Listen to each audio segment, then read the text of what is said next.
All right. Hello, everyone, and good evening. Happy Tuesday.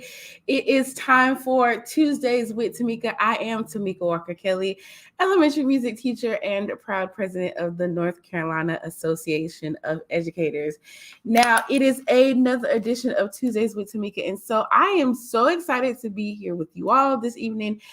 And I'm going to bring up our special guest for today. We have North Carolina State Representative in the House, Representative John Torbett, who is here with us. You may say hello to the people, Representative. Hey guys, hope y'all are having a good day and hope you continue to have a blessed day. And to make it to you that, it may be scary what I'm fixing to say, but that lead-in music, it's hard to sit here and be still with that music playing that way. So some great choice of tunes. Look forward to our conversation. Excellent, excellent. It is great intro music. I have to say, I have to say. So, if you are an educator or a public school member who is watching this evening, Representative Torbett serves District 108 in Gaston County and chairs the North Carolina House K-12 Education Committee, as well as the Education Appropriations Committee. So, again, Representative Torbett, welcome to Tuesdays with Tamika. We are glad to have you with us today. And I know that lots of people are interested in hearing you talk about education today. So we know it's budget season. And so last episode, we had Chris Nordstrom on to talk about how the budget process works. And so we want to talk to you about how the proposed budget that was recently passed in the House. So first, though, can you share with our audience what made you want to serve on the Education Committee and why is it an important issue for our state? Certainly. Well, first and foremost, I'm a dad. And then I guess more important than that now, I'm a grandpa. I have two young grandsons. One's fixed to be 9 this weekend. So we got to leave Raleigh and be home for the birthday party. And then I have another one, 13, who thinks he rules the world. We know how that is when you become a teenager. We do. Yeah, exactly. And the reason I say that is because I was very active in my daughter's school. I was PTO president of every school she went to except for her high school, where she begged me not to be quite as active. And I guess everyone can kind of understand that. So I did get out by just calling the football games and the basketball games. So I did have fun at her high school. But I paid close attention to her education system, how it worked. Was always there to try to aid and assist, whether it's a teacher needs or the principal needs or whatever. And then one thing I know is it seemed like government was always last to the game, so to speak, as far as technology, as far as all these things that students really need to be the forefront of when they leave the K-12 system, to be technologically savvy and knowledgeable about that. And it seemed like we were always behind the eight ball on that. And I'll give you one example. Kaiser Elementary School in Gaston County. I was honored to be the PTO president of there, and I went and spoke with the principal, and I said, "What do you need us to do?" And he said, "We need you to raise $6,000 worth of copy paper for copy paper." And I said, "Why is that?" He said, "Because the central office doesn't provide copy paper." I said, "No, I don't think I can do that." He said, "What would you like to do?" I said, "I'd like to raise money and put a computer lab in the school." Mm-hmm. He said, "Well, we'd never be able to do that because our parents are too socioeconomically repressed here in Stanley area to be able to afford that." I said, "Well, just give me an opportunity. Let me work on it." In about 6 weeks, we had raised over $21,000, purchased and implemented the first computer lab in an elementary school in Gaston County, only to find out later we had to look for someone that could come teach it. I didn't think that far down the road. Mm-hmm. So the central office was kind enough to find someone that aided and assisted in teaching kids the introduction to computers in elementary school. Extremely proud for that, because to me, I could see the joy in the kids' faces when they got to play on their own. To theirs, they always said it's their computer, it's in a classroom. So that just kind of, I guess, led to it. I went on to be a county commissioner, worked with our school boards very closely during those 8 years. Came up here. I initially wanted to be on education up here. I talked to then former representative who has since passed, Linda Johnson. Mm-hmm. She said, "Representative Torbett, what you don't understand is that in the House, we have 120 experts in education." I said, "Isn't that the total enrollment of membership?" She says, "Yes, that's right." And she said, "If you'd like to be joining in education, I'll be happy to." And my first session, I was actually on the education committee. And then Speaker Tillis put me over into transportation. And that really just ate up a lot of my time, because we had to go through and rehab and refix how we did transportation. So I was extremely excited when Speaker Moore last session, not this session, last session, he said, you did a good job of transportation. We're going to let you go ahead and work on education. And said, transportation was $4 billion. Education is 18. And go your way and hope you do well. I was sitting there going, drinking from a fire hose. So now, second year into it, it's fun. It's extremely exciting. It gets tiring, as everybody watching, I'm sure, when they go home from their efforts, they in front of the students or in the school or administrative positions. It's grueling days sometimes, and we've had some grueling days. But the outcome's the best, and the product of what we want to do is have each and every kid, regardless of where they come from, regardless of their situation, regardless, they are one child. They are the only child like them on the globe. They are here for a purpose, and we're going to make sure they try to reach the goals that they decide they want to do. And that's my focus on education.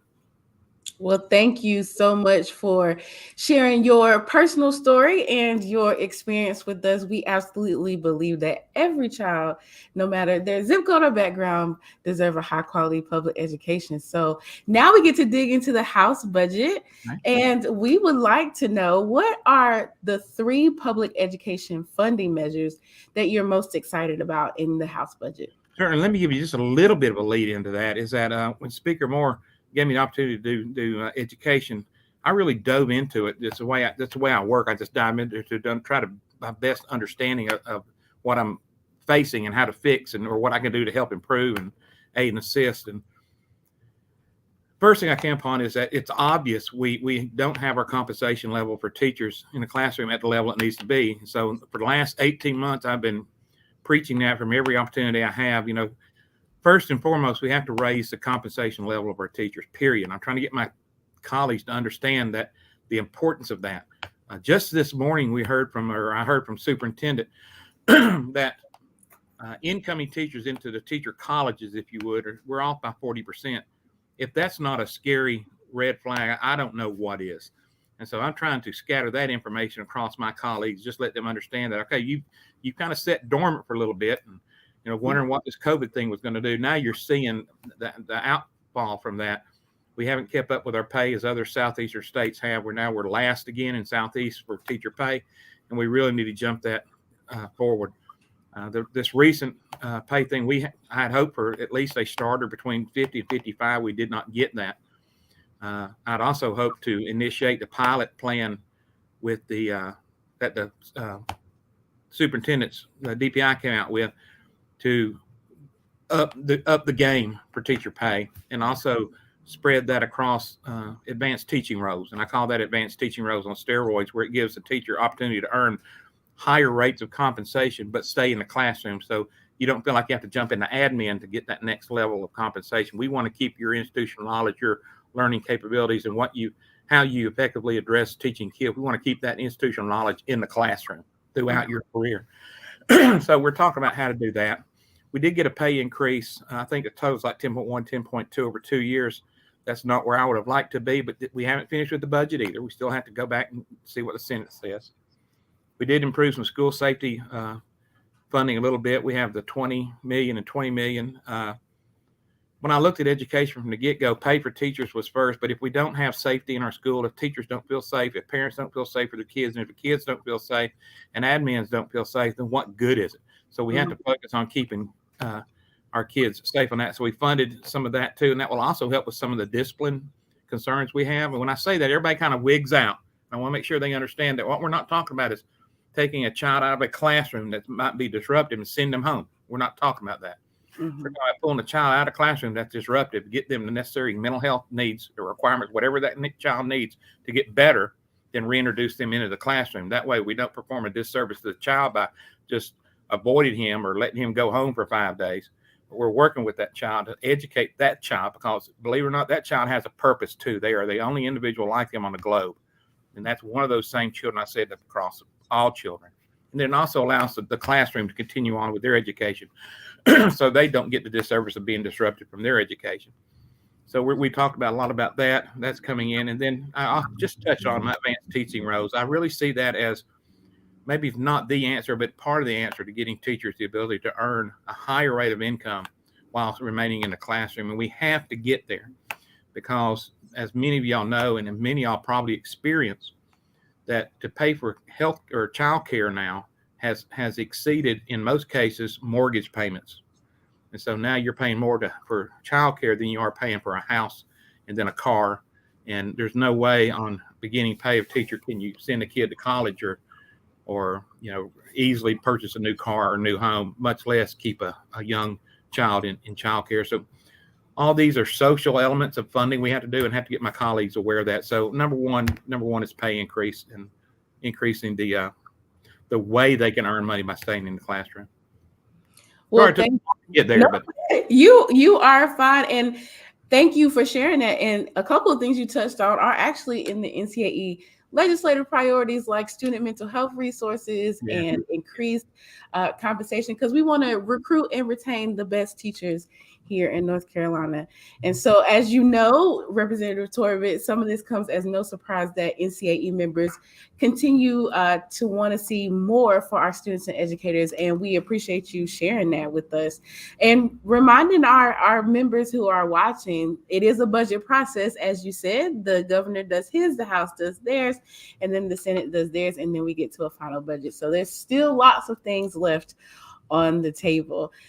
So Representative Torbett, if you don't mind, could you walk our listeners through how education sections of the House budget get developed for consideration? Certainly.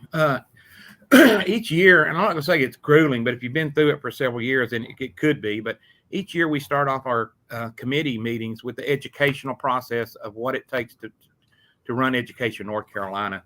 So we have the Department of Public Instruction come in and the various department heads and start going over what they do in their budget. We also have our staff members who have worked for many years on many budgets for the Department of Public Instruction and know some of the background behind many of the funding lines. And so we get the knowledge from our staff, we get the knowledge from the department. Then we seek outside emphasis. We may hear from the Hunt Institute, for example. We may hear something from them or something that they have discovered or that they are concerned about and would like to see us address. We may hear something from outside sources, outside entities. You guys will come over and share your thoughts with us about, what would be beneficial to education. So then we kind of pile all this up, or as I say, we stick that information in a folder. And then we talk to teachers and we talk to admins and we talk to students and parents back home. We gain that information, put it in the folder. And then we sit down around a table and start going to the folder and see what the request asks. On this side, we have how much money we have because the big chairs have given us that allotment. And we start saying, okay, here's what we have. How does it meet up with the allotment? If you're over, then we have to start prioritizing. What do we want to see paid for first? So then we go back and start prioritizing. This year, teacher pay was always the first in the conversation, as it should be.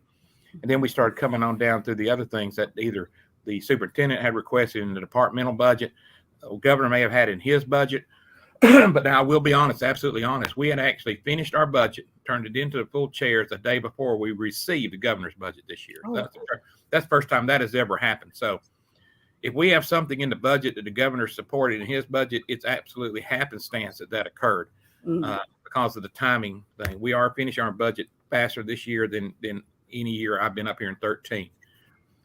We hope to be done in probably mid-June and be out of here, of course, and home, hopefully mowing grass and picking up stuff around the house that I haven't gotten to by July. Right. That's kind of how it proceeds and moves on. We have different people coming in with different nuances. I'll use school safety, for example. You might have someone come in with the latest, greatest technology for school safety. I call it gadgets and gizmos. And we'll, of course, listen to that.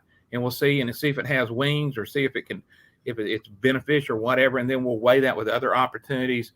And most oftentimes that ends up going across to the Center for Safer Schools for their grants. And so we just fund grants and then let them make that the bona fides, make them do the hard work of is it beneficial for the people that it's going to be impacting. So. Well, that is all very helpful for everybody watching. So thank you for breaking that down. And then after lunch. And also sharing how important it is that you all take feedback from educators and parents and different groups and put all of that together. So That is very, very helpful. So we are coming up on our time together, Representative Torbett, but is there anything else you think our public education community should know about the budget process, and how can we contact you? Sure. Hang on a second.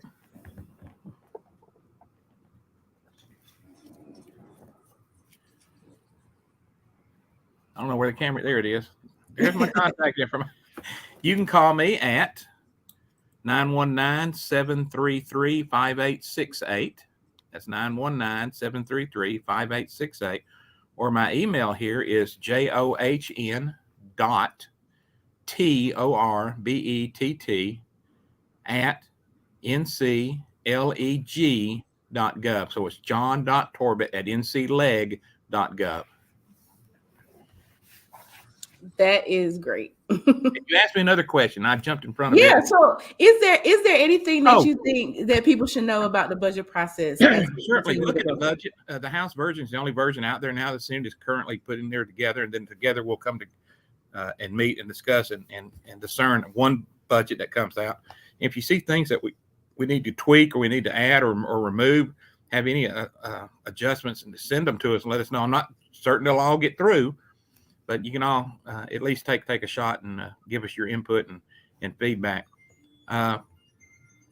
We're heavy in CTE in the House budget. We want to make sure that all those students that choose not get to go to a 4-year school at least have some type of pathway where they can earn good incomes, solid incomes when they leave the program, or at least be ready on that pathway to earn those incomes. So we're really focusing on that. And the reason I say that is I talked about workforce development for 20 years. I'm tired of talking about it. We got to do something. So CTE is the pathway that we initiate, and we're taking some strong action on to move forward on to get it actually working in the real world. Excellent. Shout out to our CTE educators across the state who do great work in making sure that our students are prepared to enter the workforce of today and the future. So we appreciate them. And thank you so much, Representative Torbett, for joining us today to talk to us about the House budget and education specifically, and sharing your knowledge with our education community. And as we wrap up, want to say thank you to everyone who has joined our conversation online today. Remember, if you want to call or email Representative Torbett, his information is in the chat, and we appreciate him so much for talking with us today. And for you all, remember, we have our all-member call tomorrow night, and remember to tune in for the next Tuesday with Tamika, because we will be watching. Of course, the Senate will be getting ready to drop their version of the budget soon, so stay tuned for more information from NCAE on the budget process as well as our legislative priorities. So again, thank you, Representative Torbett, for being on with us. And go ahead. I want to give a shout out to Marge. Marge was in office again today. She comes by and see me frequently. She's always welcome here. So I love the correspondence we have back and forth. Excellent. That's right. Shout out to March. And one day when y'all go over to the General Assembly and you get to see Representative Torbett, ask him to tell you the story about the trumpet and the drums, so he can tell you about his budding music career that he was going to do. So y'all gotta hear him tell it yourself. So we thank you, Representative Torbett, and for everyone joining, thank you so much for joining us. Thank y'all. Have a blessed evening. On our next one. Goodbye. Take care.